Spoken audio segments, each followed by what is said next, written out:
Hello friends, আজ আমি ছোট মাছের পাতুরি রান্না করেছি, সেই ভিডিওটাই দেখবেন।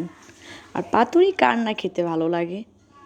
তাই আমি বেলে মাছ, এটাকে বলে নন্দী বেলে, সেটা দিয়ে আমি আর ছোট ছোট চিংড়ি মাছ দিয়ে কাঁচামরিচ, ধনিয়া পাতা, টমেটো, পেঁয়াজ সব কিছু আমি মিশিয়ে নেব।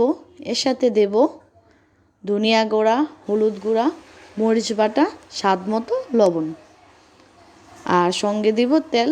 সব কিছু একসাথে মিশিয়ে নিব।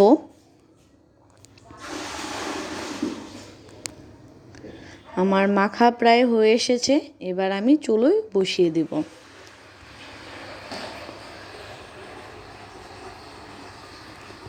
চুলোতে বসানোর পর এখন দেখা যাচ্ছে একটু একটু হয়ে এসেছে, তো আর একটু হবে। আবার আমি নাড়াচাড়া দিয়ে একটু তরকারিটা কষিয়ে নেব। এবার আমি ধনিয়া পাতা দিয়ে নামিয়ে ফেলবো। Thank you guys.